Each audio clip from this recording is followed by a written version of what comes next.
Welcome back to the deep dive. Today, we're jumping right into immunizations.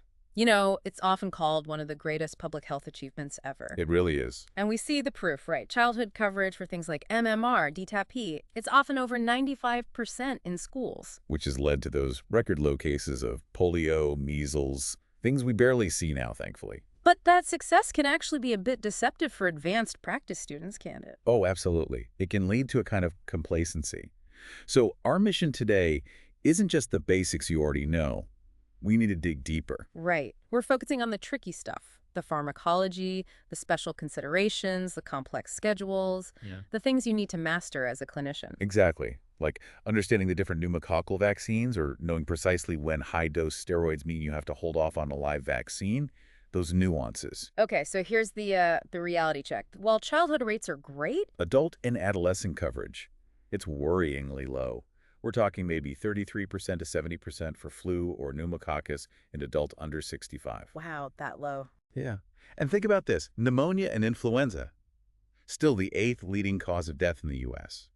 So that gap in adult vaccination, it translates directly into preventable deaths, And that's before we even factor in growing vaccine hesitancy. which the WHO calls a global health threat. So Yeah. your role, your assessment and intervention is absolutely critical. Okay, that definitely sets the stage. So our plan, first, we'll distinguish the two main types of immunization. Active versus passive. Got it. Then we'll tackle special populations like immunosuppressed patients, preterm infants, Crucial areas. and finally, we'll break down some key specific vaccines, pneumococcal, flu, Tdap, and those really critical contraindications. Sound good? Sounds like a plan. Let's start with those core concepts, active versus passive, okay? Active immunization, that's the one we think of most often. You give a vaccine, live, attenuated, maybe inactivated. Right, you're giving an antigen. And the goal is to stimulate the person's own immune system to build defenses for the future, like a practice run for the real infection, but safe. Exactly. It mimics natural infection, ideally giving long-lasting, sometimes lifelong, protection. Passive immunization, then, is different. It's more immediate. It's borrowed immunity. You're giving preformed antibodies directly. Think of it as immediate, but temporary protection. So you'd use that when someone's already been exposed or exposure is like right now. Precisely. Or if the person is immunodeficient and can't make their own antibodies effectively, or just when there isn't time for an active vaccine to work. Like with rabies post-exposure, maybe. Or hepatitis B immune globulin for a newborn whose mom is positive. Perfect examples. You need protection now.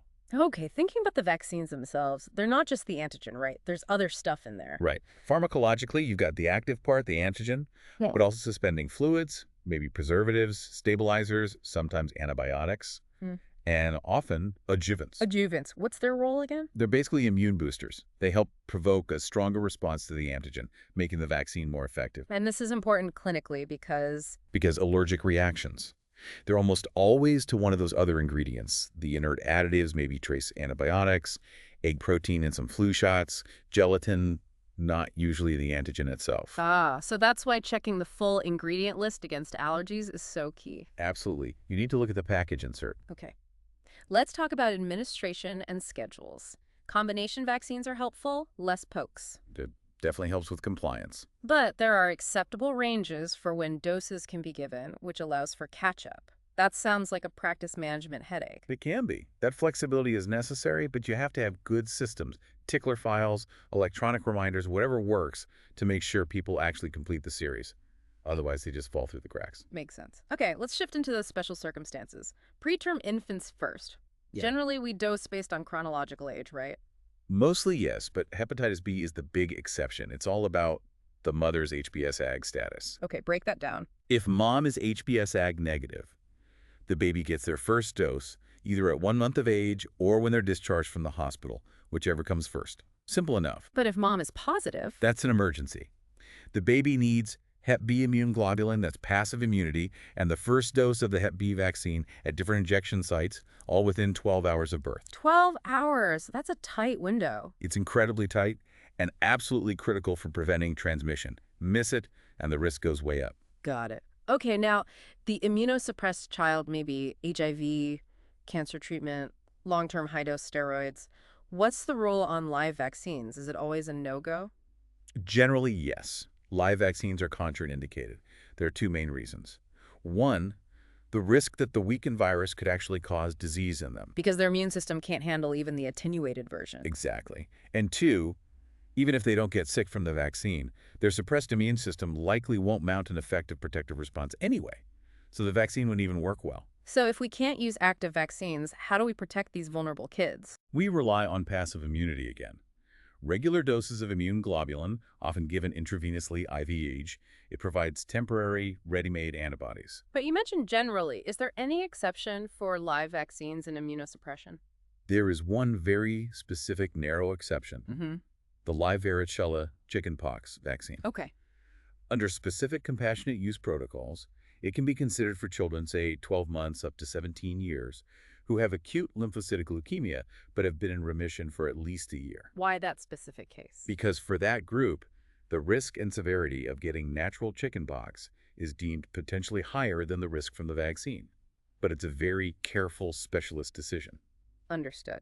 Now, corticosteroids. This seems like a common clinical scenario with really high stakes for vaccine timing. It is. And the key is that deferral of live vaccines depends entirely on both the dose and the duration of the steroid treatment. Okay, let's walk through the thresholds. When do we not need to worry about deferring live vaccines with steroids?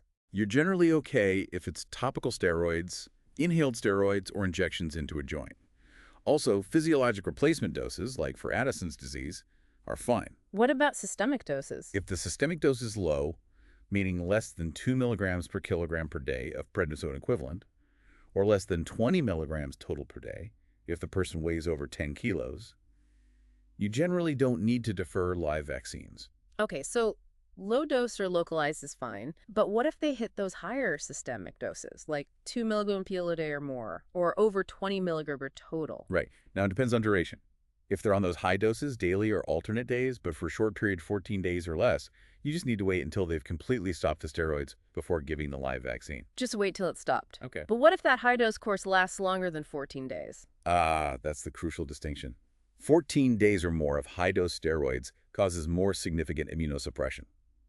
In that case, you must wait at least 1 month after they stop the steroids before giving any live vaccine. 1 month. Okay, that's a critical delay to remember. Requires really precise tracking. Absolutely. You need to know the exact dose, the exact duration. Before we leave contraindications, quick point on seizures. The guidance seems different for DTaP versus MMR. Yeah, it's about context. Yeah. For DTaP, which is given early in infancy, if there's a suspicion of a progressive neurologic disorder, like infantile spasms that might be emerging around that time, you should defer the pertussis component. Why? It's not that the vaccine causes it, but the timing could coincide, confusing the diagnosis. You want to see how the neurological picture unfolds first. But MMR is given later, usually around 12-15 months. Right. By then, if a child has a history of seizures, it's usually an established condition. So a known stable history of seizures is not a reason to defer MMR. You give it on schedule. Okay, that clarifies the distinction. Yeah. Now let's shift to some specific adult vaccines, which often involve complex choices. Pneumococcal vaccine, you mentioned pneumonia, is a major killer. Huge. Pneumococcal disease kills about 5,000 people a year in the U.S., more than any other vaccine-preventable bacterial disease. So vaccination is key. And we have two main vaccines here, PCV-13 and PPSV-23. What's the difference? So PCV-13, Prevnar 13, is a conjugate vaccine. It links the polysaccharide antigen to a protein, which triggers a stronger T-cell-dependent immune response, especially good for immune memory. PPSV-23, Pneumovax 23, is a polysaccharide vaccine. It covers more serotypes 23 versus 13, but the immune response is generally less robust and shorter-lived. Oh, okay, so who needs this? Definitely everyone 65 and older, and then younger adults, say 19 through 64, who have specific high-risk conditions. Like Chronic heart, lung, or liver disease, diabetes, alcoholism, smokers. Also people without a functioning spleen or who are immunocompromised. The list is quite detailed. Got it. For the 65-plus group, what's the strategy now? Do they get both? Yes, generally. All adults 65 and older should get PPSV-23. The recommendation for PCV-13 in this age group is now based on shared clinical decision-making between the patient and provider. Okay, and if they do get both, is there a specific order? Yes, absolutely. If someone hasn't had either vaccine before, you give PCV-13 first. Why first? Giving the conjugate vaccine, PCV-13, first seems to prime the immune system for a better overall response. Then you give PPSV-23 usually 1 year later. 1 year later. Okay. What about revaccination? Do people need boosters? Generally, revaccination with PPSV-23 is recommended only once for those at highest risk, like asplenia or immunocompromise, and for those initially vaccinated before age 65 who are now 65 or older, provided at least 5 years have passed since the previous PPSV-23 dose.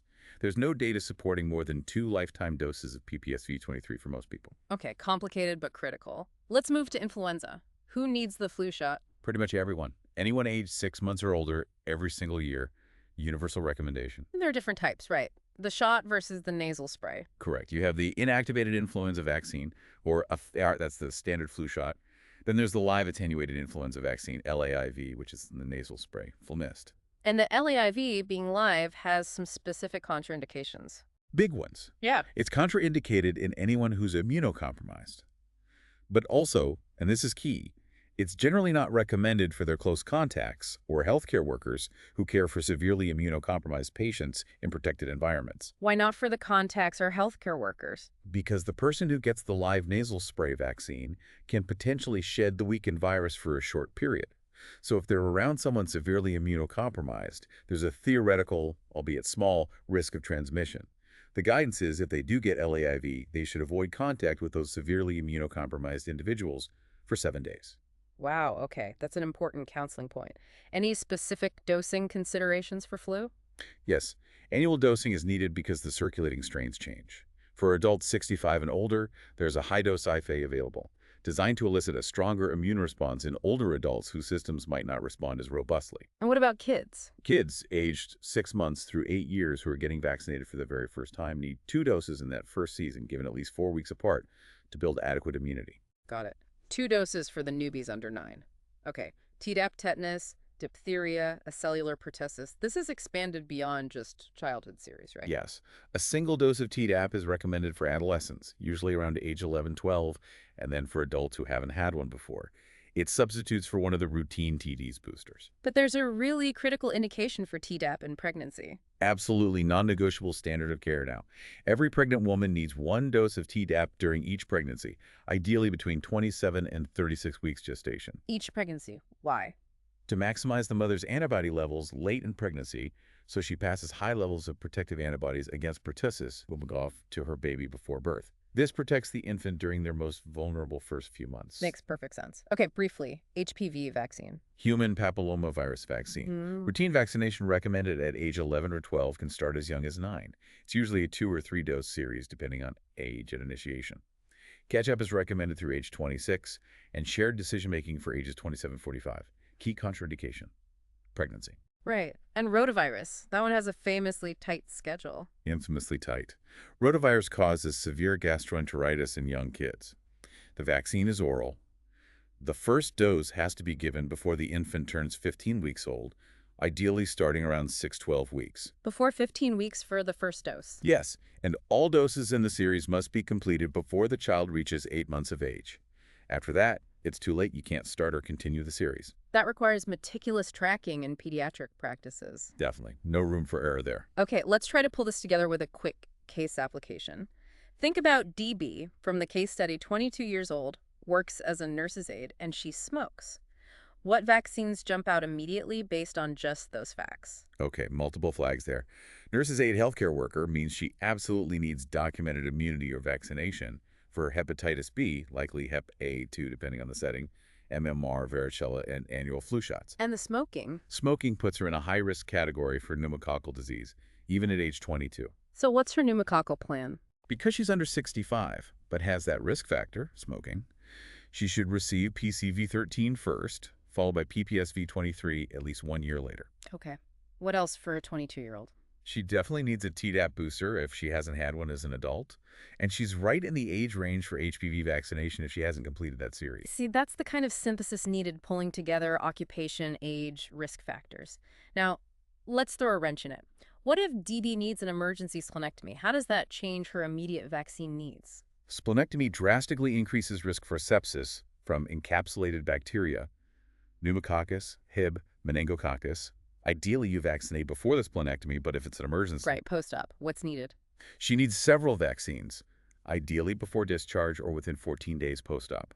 That includes PCV-13. Even if she already had it, the timing might need adjustment relative to PPSV-23. Haid vaccine, meningococcal conjugate vaccine, MenACWY, and also meningococcal B vaccine, MenB. That's a lot immediately post-op. It is, but the risk is that high. And then she'll need the PPSV-23 dose 8 weeks after PCV-13 and regular boosters of MenACWY every 5 years, possibly PPSV-23 too. It's a lifelong increased risk. That really highlights the importance of identifying those high-risk conditions. Okay, Yeah. nearly done. Let's summarize the absolute universal contraindications again. The main ones are a history of a severe allergic reaction, like anaphylaxis, to a prior dose of the vaccine or to one of its components. You have to know what's in it. Like egg allergy for some flu vaccines or neomycin gelatin in others? Exactly. And the other big one is moderate or severe acute illness. With or without fever, you'd postpone vaccination until they're better. But a minor illness, like a cold, low-grade fever, that's not a contraindication, right? Correct. Mild illness is not a reason to delay vaccines. That's a common misconception that leads to missed opportunities. And if an adverse event does occur or is suspected, what's the procedure? Reporting is crucial. We use the Vaccine Adverse Event Reporting System, VAER. It's a national system set up after the Childhood Injury Act of 1986. What information do you need to report? You need a detailed description of the event, the timing relative to vaccination, patient info like allergies or immune status, and specifics about the vaccine manufacturer, lot number, where it was given. It's vital for monitoring vaccine safety. So, as advanced practitioners, we're responsible for recognizing, managing, and reporting these events. Absolutely. It's part of the job. Okay, so wrapping up our deep dive today, we've gone from the basics of active versus passive, really drilled down on those corticosteroid rules. He nailed the PCV-13 PPSV-23 strategy for adults. And reinforced critical points like Tdap in every pregnancy and those tight rotavirus windows. I think the final thought, the real takeaway for practitioners has to be about systems. How so? Knowing all this is great, but if you don't have a system in your practice to routinely check immunization status at every visit, not just well visits, but sick visits too, you will miss opportunities. So building that review into the workflow. Exactly. Chart reminders, standing orders where appropriate, making it automatic. That's how we close these persistent gaps, especially for adolescents and adults who often don't have regular, checkups. Every encounter is a chance to vaccinate.